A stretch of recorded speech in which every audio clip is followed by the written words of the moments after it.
آپ اس کے بارے میں کافی بولتے بھی رہے ہیں ویسے، لیکن یہ جو آپ نے منسٹرز کی فضول خرچیوں کی بات کی ہے اور پی ڈبلیو ڈی اور ایل بی آر ڈی میں کرپشن کی بڑی بات کی ہے، تو اس کی کوئی آپ کے پاس ایویڈنس ہوتا ہے یا ایک ایگزیجریشن ہے، اوور سمپلیفیکیشن ہے، جنرلائزیشن ہے کہ آپ یہ بولتے ہیں؟ نہیں، اس میں تو بالکل سب کے پاس اس کے ایویڈنس بھی ہے، ساری چیزیں ہیں، لیکن کس کے پاس ایویڈنس پیش کریں؟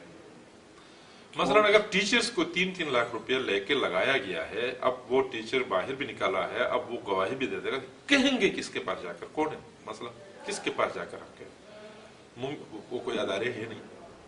اچھا جناب، کورٹ سے اس پہ ایکشن نہیں، کورٹ میں جاؤ گے، کورٹ میں بھی نہیں ہو سکتا ہے نا آج تک۔ کورٹ سے تو کوئی ایسی کورٹ کی ڈیلیوری کیا ہے اس سے بھی تو ہم بڑی مایوسی ہے، ٹھیک ہے نا۔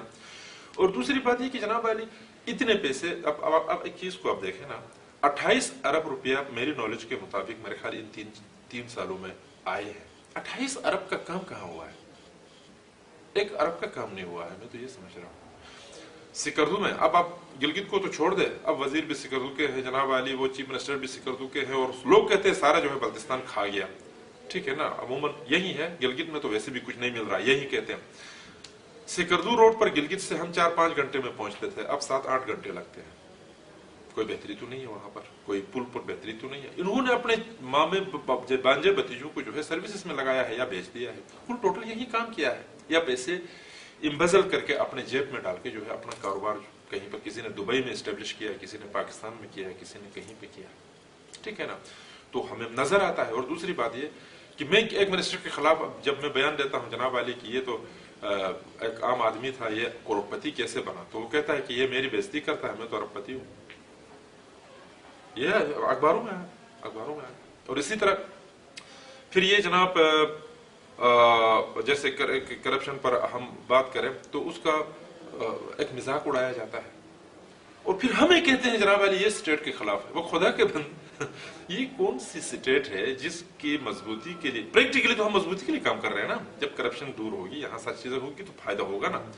اور وہ جو یہ ساری چیزیں کرتے ہیں، وہ اسٹیبلشمنٹ جو ہے وہ ان کو سر پہ اٹھاتی ہے۔ ہم یہ جو بات، ہم تو ڈبل اس میں واقعی میں ہم پھنس گئے۔ ہمارے مخالفین بھی غلط نہیں کہتے کہ یہ آدمی پھنس گیا کہہ کر، واقعی میں پھنس گیا، ٹھیک ہے نا۔ اور پھر مزے کی بات یہ ہے جناب علی، کہتے ہیں چیف منسٹر پنجاب کے پاس اتنا ہے تو میرے پاس کیوں نہ ہو، پنجاب کے وزیروں کے پاس اتنا ہے تو میرے پاس کیوں نہ ہو۔ اب مسئلہ ہی یہاں پر یہ ہے کہ گلگت بلتستان کا منسٹر چیف منسٹر، پنجاب کا منسٹر چیف منسٹر بننا چاہتا ہے، پنجاب والا سعودی عرب کا بادشاہ بننا چاہتا ہے۔ نہ پنجاب سعودی عرب ہے، نہ گلگت بلتستان پنجاب ہے۔ اب پھنس گئے نا۔ اور باتیں جو کرتے ہیں وہ اسلام کی کرتے ہیں کہ حضرت عمر فاروق کا اس طرح کی زندگی تھی، حضرت علی کی اس طرح کی زندگی تھی، اور پریکٹیکل دیکھے تو جناب علی کے خلاف چیزیں، اور لوگوں کو بتا دیں۔ یہ منافقت، ہائپوکریسی کے سوا میں تو کچھ اس میں نہیں دیکھ رہا ہوں، ٹھیک ہے نا۔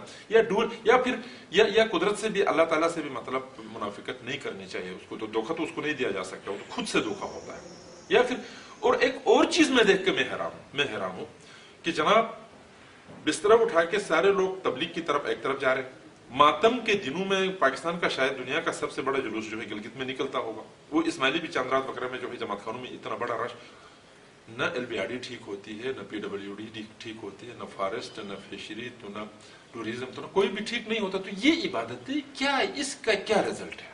تو آپ نے ایک سوال مجھ سے پوچھا کیا مذہب کے خلاف کی بات نہیں ہے، ہمارا جو ڈیول جو ہمارا ایک کریکٹر ہے، ہم اس کے خلاف، ٹھیک ہے ہم سب گنہگار ہیں، اس میں کوئی شک نہیں ہے، گناہ انسان کے ساتھ گناہ تو لگا رہتا ہے، وہ تو ایک الگ بات ہے، لیکن اتنی بڑی مطلب وہ مذہب کے ساتھ وابستگی اور لگاؤ، اور اس کا پریکٹیکل جو ہے، دیکھیں نماز بے حیائی سے روکتی ہے، تو بے حیائی کوئی صرف کپڑے اتار کے بیٹھنے کا نام تو نہیں ہے جناب علی، جو آفس میں ہوتا ہے وہ سب کچھ بے حیائی۔ اچھا روزہ جو ہے تقویٰ دیتی ہے، کون سا تقویٰ جی؟ اچھا جناب علی حج جو ہے ایک نئی زندگی، کہاں نئی زندگی مل رہی ہے؟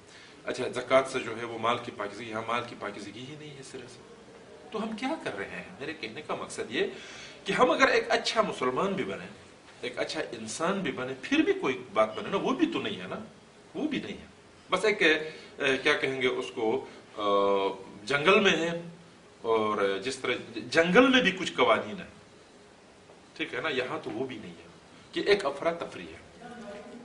ٹھیک ہے، اچھا ٹورزم کی تھوڑی بات کر لیتے ہیں۔ یہ ریسنٹ جو مسائل آئے تھے اس کی وجہ سے کافی سفر کرنا پڑا، اور ایک طرح سے گلگت بلتستان کی جو اکانومی ہے اس کا ایک